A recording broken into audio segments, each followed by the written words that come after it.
Hello and welcome back to the Game Mentors, episode number 3. This is Don. This is Rachelle. We're back in the studio today to answer burning questions from you out there in the world of Reddit. Yeah. That's what we're doing. That's what we're doing. I thought we should start with just some really quick updates for those of you who are eagerly awaiting season 2. We have some in the can. We've actually had some recording sessions with our new cast members. Still going to be talking about them pretty soon. I think we're going to do our session 0 release maybe in 3 weeks. And we're looking probably for a target of somewhere mid-March for the season to start. So we're getting closer to having a hard release date. We're going to get some more recorded, though. It's exciting. I'm excited. Yeah. Yeah. I'm looking forward to it. Yeah. I already like the feel. So anyway, that's that. And also, we're going to be working on a video version of this show. I've got that. It might just be me doing the video version. We'll see. It's probably just gonna be me. Well, I think it's just a little premature. Yeah. You've got some work to do. Well, that's ready. It got some work to do. So for now, to fill the airwaves, I've collected some of this week's questions from the RPG subreddit. And hopefully, I picked out 4 questions. There's not a theme. I was not able to come up with a theme this week, but I think that you at least might have some opinions on them. Okay. Because there's kind of a mix of game master player question type things. And some of these are things I've experienced to a degree. So, question number 1, are we ready? Okay. Yes, I'm ready. I'm wondering if some of these are problems that I've caused for you. I don't think so. Like, am I the problematic player? We could talk about, you know what? I may throw one out there at the end that's specifically about you.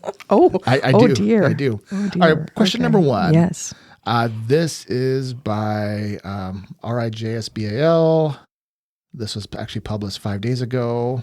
The title is, and this was a Game Master question, but I think it's a player issue. The title is "Players Don't Pay for Anything." But it's not what you think. Oh, okay. I thought it was going to be a kleptomaniac question because I'm like, Baldur's Gate, I like to steal everything. So the question is, so I'm running a campaign and it's always very nice until the players have to pay for something.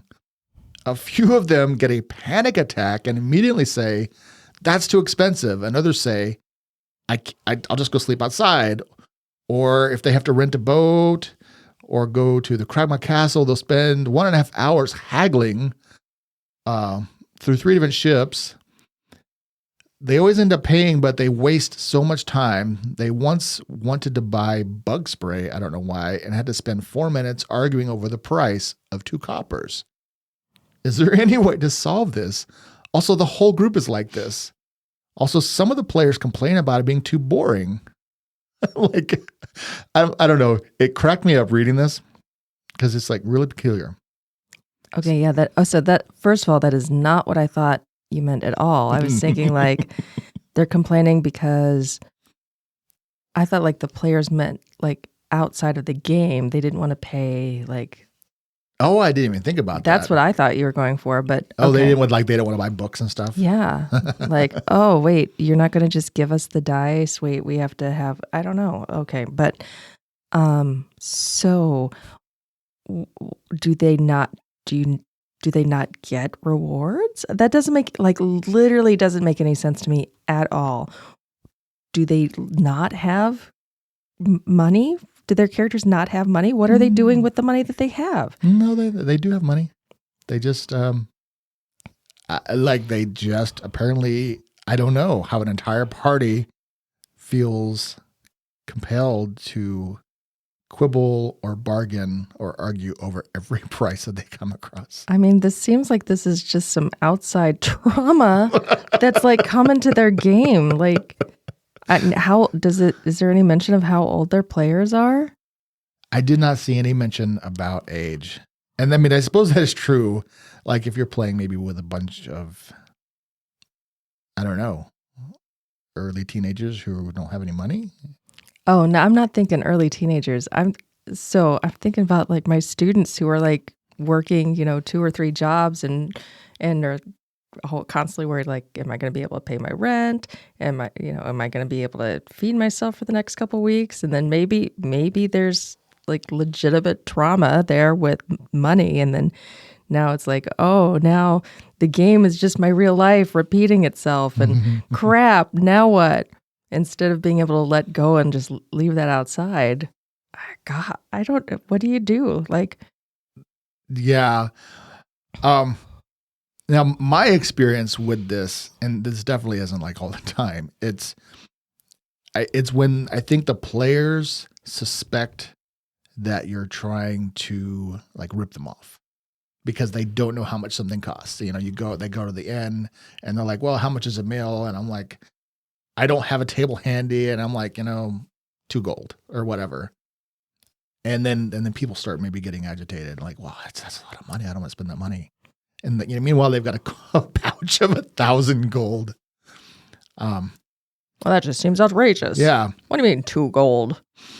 But I definitely have had a lot of, I guess a lot of cases where a player or players want to haggle over what I think are trivial expenses. And then I feel like they think it's because I'm just trying to separate them from their money. Maybe. Because I have not had to have this conversation with people, but I have had some individual experiences, but not like the whole time. So I will be honest, to a certain extent, I don't enjoy haggling over paying for things, but I enjoy haggling over how much I'm going to get paid. You do. I like to squeeze as much money out of whoever's hiring me as possible. And if I can get more money, then that makes me happy. Yes. Sure. No, yeah, absolutely. So my first, I have a couple of the answers. There's just the top answer, which I think is a right answer. But I think an easy answer is that, and one thing I do is that if you're going to go on a shopping spree, that you're not going to role play, which most people don't enjoy role playing shopping trips. I hate it. So what I prefer to do, at least to a degree, is just provide price list. Here's what this store has and the prices, and you just hand it out. So there's no haggling or role playing. It's just like, there you go. It's a mail order catalog, and either you want it or you're not. Like we're not going to spend table time on it. Just mark your gold off and write down what you buy. I know our current game, we've been talking about doing a shopping trip as in between sessions. Yeah. And that's kind of what I have in mind. It's like, okay, I don't want to spend 2 of our precious hours shopping. I do like the role-playing interactions, but I think that may solve this case where yeah, but it doesn't sound like they're talking about shopping trips. They're talking about like, oh, you need to find a boat to carry you to such and such and such. Right. Yeah. This is the mundane stuff. Mm-hmm. And I think that is a little bit different, and I think in that case you might just have to be like, well, unfortunately this is the guild rate, and you're going to pay this no matter who you talk to, and just make it take any kind of bartering out of it. So, and make it very clear that there's not going to be opportunities for haggling and move, so that you can move beyond that. Right. So the top response, which it's one of those like, yeah, this is just the correct one. Was published by Manalian, and it just says, talk to your players, tell them this is bothering you, that you're not having fun with it, and work together to come up with a solution that works for everyone. And they got the most upvotes so far for that. And I think that's right. Just say, I'm not trying to arbitrarily take your money. We've got some set prices. I don't want to haggle over mundane costs. if it's something large and there's some wiggle room, sure, but see if you can get to the root of the cause, like why. And it might be that they're not aware of how much the players feel like you're being stingy with the rewards. Yeah. I guess that could be it. Like I've been stingy sometimes. I'm a little stingy in season 1. Yeah. I think so. But not too bad. I don't know. I'm fine with it. All right. Okay. So that was question 1. And again, it felt relatable to a degree. All right. So question 2, ready to move on? Yes. So I liked this question, and I don't know that we have an easy answer, but this is something that has come up like when we ran our AP a lot. Okay. And so this was posted just 1 day ago by Levi the Goblin. Love that name. It's fun. And the title was Balancing Choice and Plot Convenience, a Discussion. Okay. And this was 2 players having a conversation. So the DM wasn't involved in this. And he said, me and my friend have been having a discussion about strict enforcement of consequences versus having a bit more plot convenience for the sake of having more fun. And I'm curious to hear your opinions on the matter. I don't want to prove anyone right or wrong here. This isn't an Am I the Asshole post. And I'm going to skim a little bit, but basically he says, in our campaign, we're slowly uncovering the plans of the bad guy. We don't know exactly what they're planning, but we got the location and where they're doing it, and the implications of their plan, blah, blah, blah. And it's apocalyptic. But during the session, we got dragged into a side quest, which was exploring these ruins near the town. And so what he goes on to say was, from his perspective, both as a player and maybe playing as a character, he felt like it didn't make sense for them to go do that because they had this drastic quest in front of them. But this other player wanted to go explore these ruins just because it was fun. Mm. And so the point of contention is the philosophy about how should the campaign be run. And his opinion was, and this is funny, you can tell he's been a game master. He says, I feel like making this choice should have a cost. Maybe we'll spend time in the ruins, and this is not time spent stopping the big bad, but maybe we get something that gives us an advantage. But because of the time lost, maybe the big bad gets an advantage. And his friend is like, nah, he just wants to have fun and go and discover and do cool stuff. And it really shouldn't have any impact on the story, kind of like a video game where it doesn't matter how many side quests you do. When you show up, the big bad is still standing there ready to monologue. It's just like, why? Why is it taking them so long? I'm ready to get going, but, I've got to wait for them, which is really silly. Oh, it totally is. Now, I guess if you want to respond to this and how you want, but I kind of wanted to address this to you. Do you as a player have a preference? Because me as a game master, even when you guys are pressed for time, I continually throw side quests at you because it amuses me. You do, and I mean, I think it's good because I think that having the option for those quests provides us choices, which I think are critical in role playing, because otherwise, then it gets into that railroading thing, and then that takes away from the whole experience. And so players have to have choices. If it's all predetermined, then I should just be reading a book. Right. So I think that that's critical. But I also believe that there should be a cost. I mean, maybe there's a benefit. If talking about the whole video game thing, the reward sometimes is, yes, maybe you get some extra magic items, or maybe you gain something from the quest itself, from the side quest itself, but maybe the maybe it's just extra experience and extra levels that make you more prepared to deal with the big bad when you get there. Sure. So, I mean, yes, there's a cost to doing it, but there's also benefit. But yeah, it can't just be like, oh, but nothing's happening over here. There should be something happening over here as you're spending time doing something else.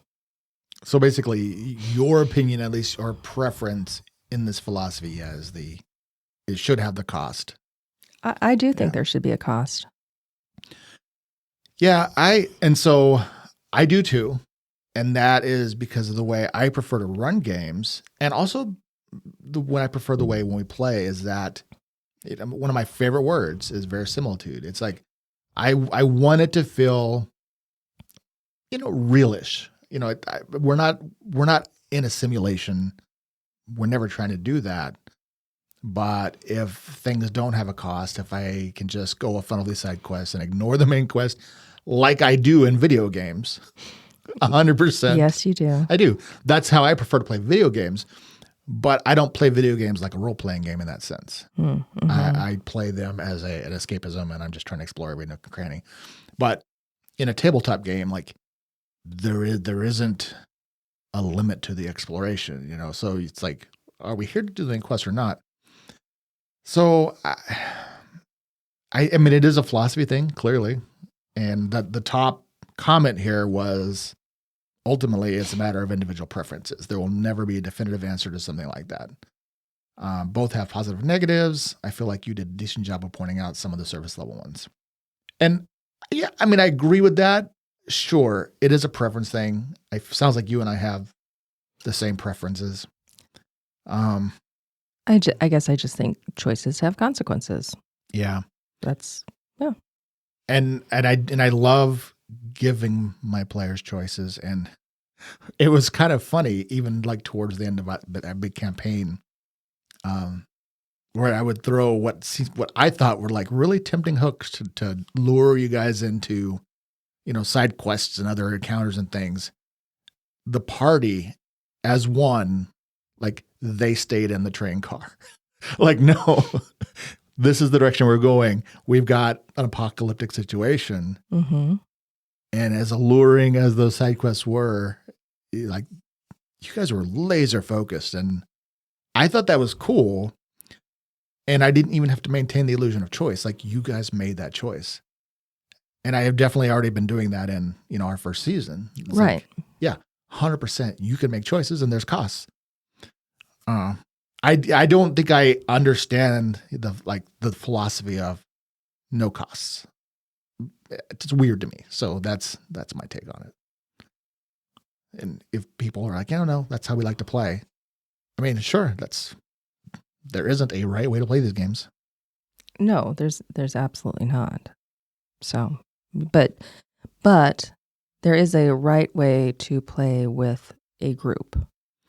And if you are wanting to be counter to how the rest of the group wants to play, then that needs to be a conversation. And, if everybody else is thinking, well, no, this is how we are interested in playing, or this is how the majority of the group wants to play, I kind of feel like you've got a choice to either like go along and make peace with it, or to say, okay, I really can't do that, and find another group. Yeah. That's exactly it, is that everybody has to want the same thing or be okay with the same thing and get along. That's good GM advice. And that actually is going to really segue into this next question. Oh. I spent a few minutes thinking about this one because it's a tough question, but not for the reason I think that they think it's a tough question. But it has a lot to do with this is all about table preference. But anyway, I'm going to read this. Okay. I think this is a little uncomfortable. Oh dear. Yeah, I do. So, and this was also just posted like this week. And it seems to have an innocuous title. I'm not going to read the name on this one. How do I explain a campaign table rule in the most charitable, inoffensive, and genial way possible. Here we go. Okay. All right. Hello, everyone. I'm getting a new campaign off the ground, and I offered a player a seat to a forever DM friend of mine. He's super stoked and very excited, and I'm very excited to have him here. We're good friends, but we're the type of friends where we both agree to not talk politics for the sake of our friendship. Okay. I'm sure readers from America can relate to this. Okay. Yeah. Mm-hmm. Yeah. We could probably stop right there, but I'm going to continue on because here's my dilemma. Due to personal preferences, comfort level, and the convention of the world I've built, I've decided to disallow the exploration of LGBTQ plus themes, gender expression, and polyamory at the table. This game is an escape for my friends and I from the real world, so I try to keep contentious real world topics out of my games. The rest of my players are fine with this, but as you may have guessed, my friend who will be joining us is more left-leaning than the rest of us. How can I bring this up at the table in a clear and offensive way? Okay. Oh. This is one where I probably should have let you read this one too, because I was like, oh. Yeah, because I have very strong feelings about this. Mm-hmm. And I disagree with the premise that this is a political issue. Mm-hmm. Yeah. Yeah. So, I mean, again, people get to choose who they want to associate with. They do. Absolutely. And so I think that it doesn't sound like that this is an issue for everybody at your table. And I think that you need to have an honest conversation with this one individual friend and just say, at this particular table, your views are in the minority, and you these are things that do not exist in my game world, and we will not entertain them as topics.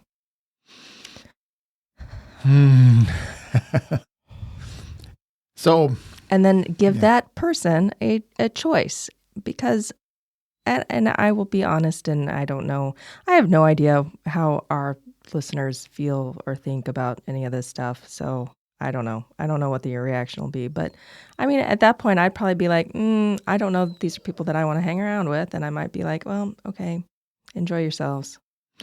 Yeah.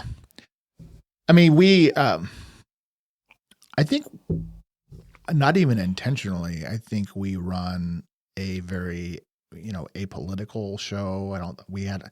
I'm not aware of us tackling any really deep topics, and we definitely haven't, at least to my knowledge, said anything offensive. I mean, you never really know, but yeah. I don't think that we really even, at least in the podcast form, sexuality doesn't really come up. Like, there are times when that is a theme in games, but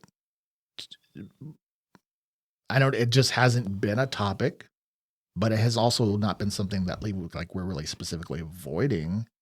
I mean, I haven't intentionally tried to have, a gay couple present themselves, but in other games I have. Mm-hmm. I mean, it's just one of those things.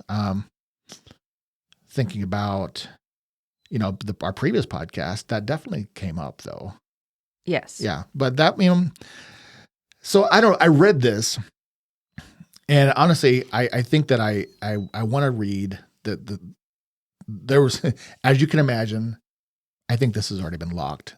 This started a bit of a flame. I'm sure it did. Yeah. Because I'll just read this comment.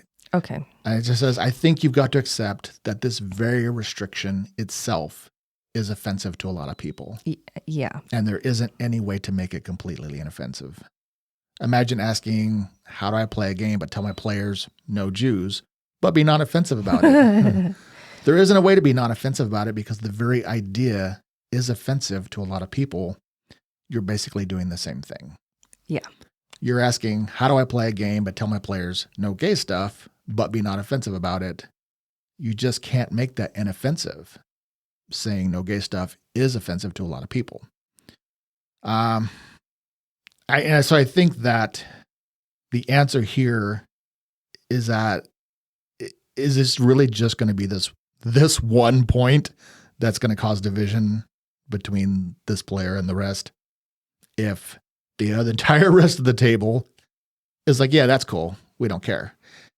Even if nobody at the table is gay and you don't plan on bringing up, it's like, I don't know. I mean, even the fact that you feel like you need to bring it up. Like if you never said anything and you just ran the whole campaign and nobody ever talked about relationships, it probably would have never been an issue.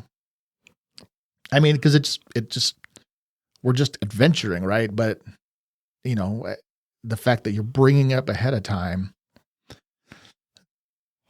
I mean, I don't know. I don't know that is going to be personally reconcilable if you have people that simply just don't agree on some fundamental things about what's offensive and not. I mean, well, either the DM is planning on having story elements that deal with romantic relationships, or knows that that's going to be something that comes out based on previous experiences with the other people in the group, and so is expecting that, or knows from other interactions with the other DM friend that's been invited that will come out.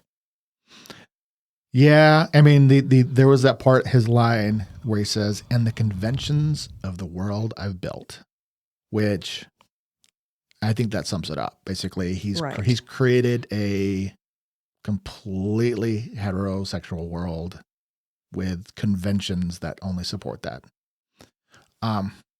Which I don't know. I don't think there is an inoffensive way to bring this up with somebody who would find offense at it. There's not. And that's, I think that's the answer. Why I'd be like, okay. If you know somebody, thanks for letting me know and enjoy your time. Yeah, I think that's probably the best. I think that's the best answer for them involved. And I mean, that really is too bad. It is what it is. And so I don't know. I haven't seen one like that just on the regular RPG. And that really caught me today. And I was like, ooh, whoa. And yeah, quite a lot of people basically telling him, if he'd have made this an "Am I the asshole" post, he would have got the "Am I the asshole" response. Yeah. So anyway, that I think though that it does really bring up one of those bigger points, is that you do have to have a session 0 with your players and set your boundaries. We talked about a little bit about that in the first two. It's like you have to be able to talk about what your expectations are and what is okay in the table and what's not, and make sure that everybody is on the same page, because not everybody gets the same joy out of a game, and people have, I mean, I feel dirty even calling that a preference. I don't say that as a preference, but what you're comfortable with at your table. Sure. I also would say I think there's a huge difference in talking about session 0. I think there's a huge difference between saying what an individual player, like, it would not be okay to say, oh, I'm going to have a relationship with your character.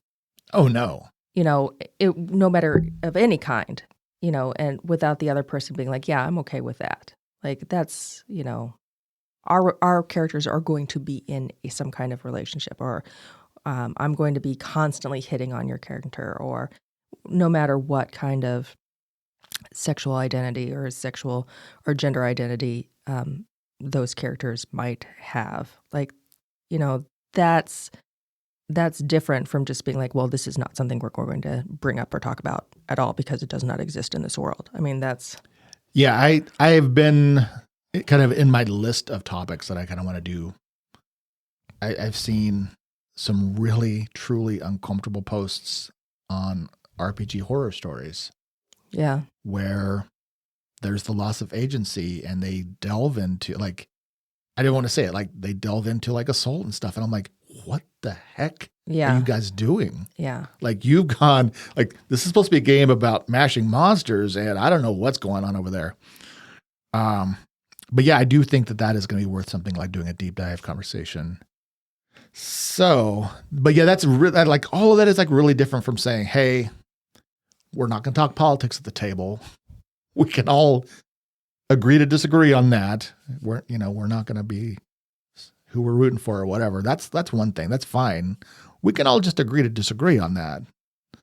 But I think when you talk about identity, like this is no longer agree or disagree in my opinion. But okay. Whew. Wow. Great. Thanks. That's fun. Sorry. That's all right. Well, I'm not afraid to No, talk I about mean, serious stuff. We don't really do a lot of that. Do you mean we don't do a lot of it on air? Is that On air? Oh, okay. We do plenty of it out there. Okay. All right. So I do want to get. We're almost done here. I do want to get one more question in. This left turn. Okay, lighten it up. We're lightening it up. Okay. And this actually, I feel like this is almost a question to us, sort of. Oh. Because this is something we've genuinely had to deal with this past month. And the question is insights into how to cast an actual play. It says, hey all, my name's Jesse. I've written a new role-playing game. I've been thinking that perhaps one of the best ways to show it off is by streaming an actual play. I don't, however, have any idea how you go about finding players who might be interested in an actual play. Does anyone have insights into this process? Is it more like auditioning actors for production? Or is it more like trying to assess the group dynamics of an RPG party? Can you do it through something like looking for group? Or does that not really work due to the specialized nature of the player participants? Any info would be appreciated and helpful.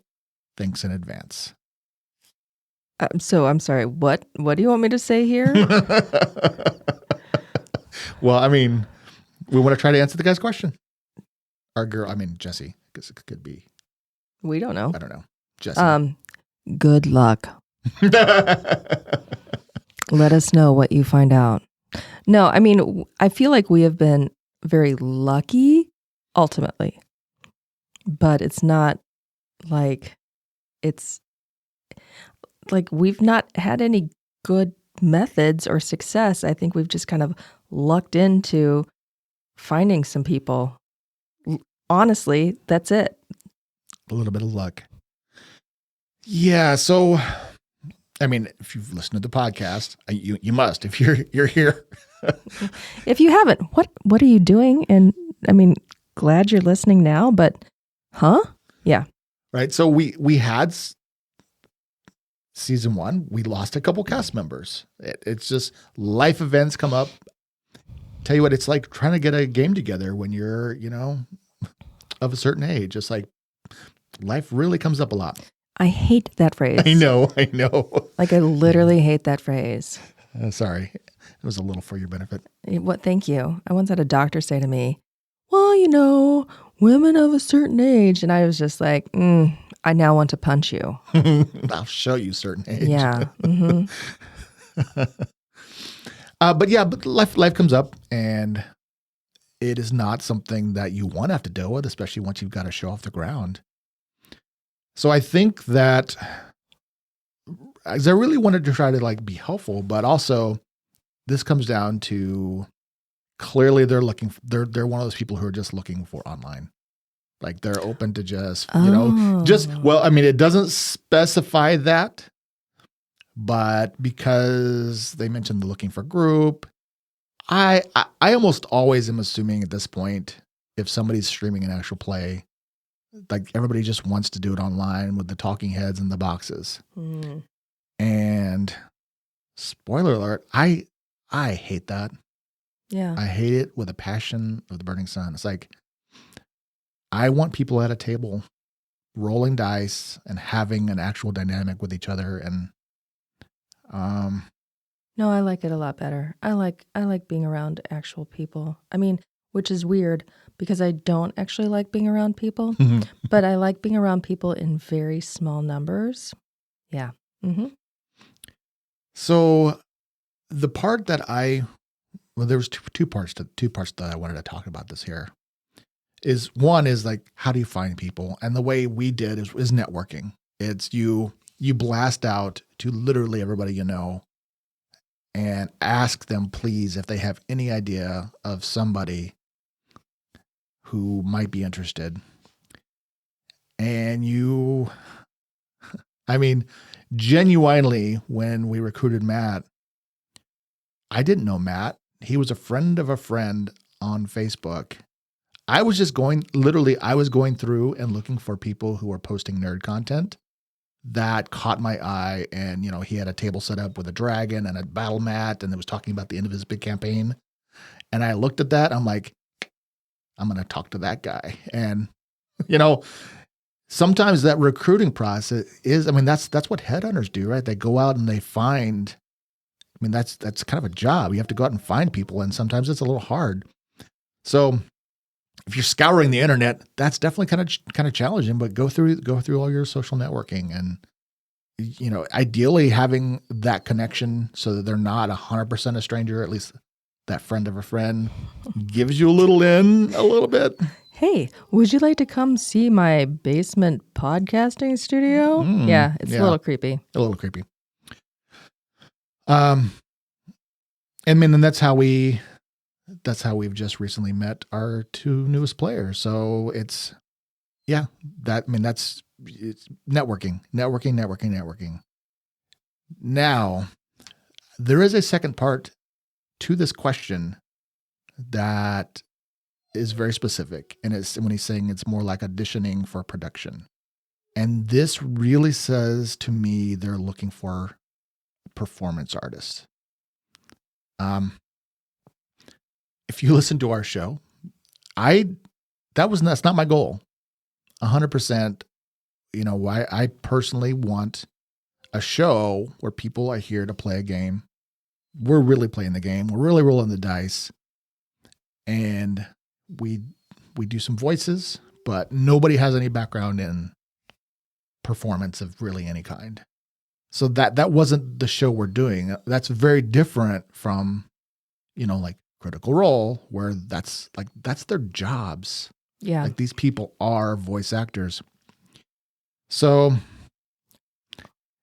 what is it you're really looking for? Are you looking for performers? Or are you looking for somebody who are there to actually play the game? Because it's two things. And are you paying? Yeah. Are you paying? I mean, if you can pay, then you'll probably find people. Yeah. I'm just really,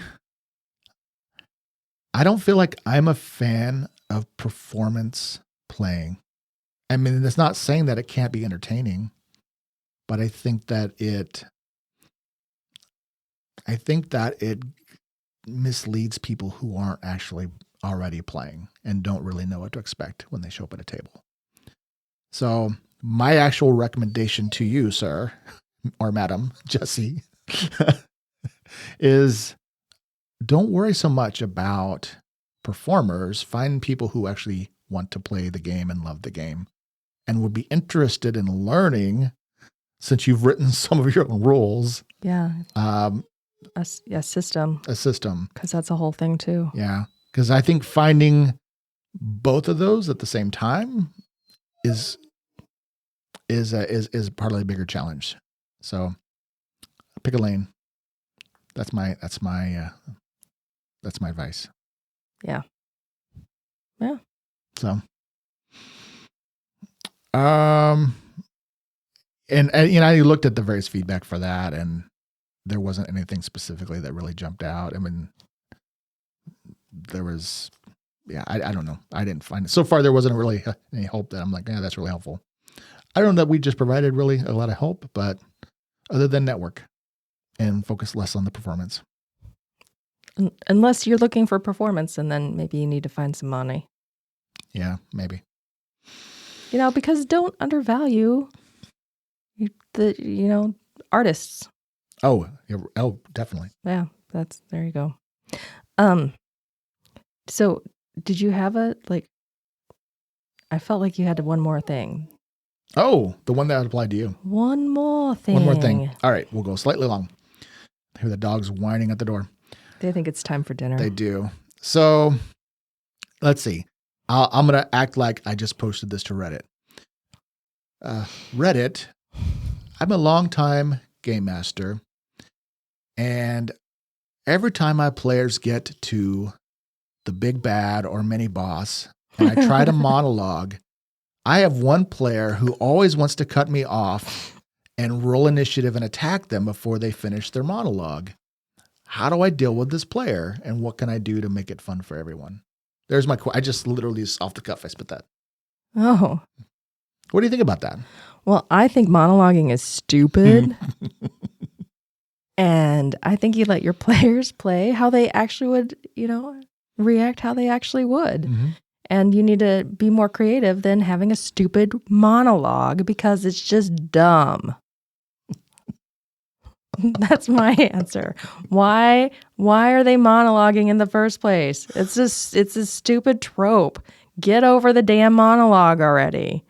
Oh, let me tell you, now that you're here, let me tell you all about my evil master plan. I'm going to squash you like a bug in a minute, but first. No, this is dumb. I'm going to shoot him in the face.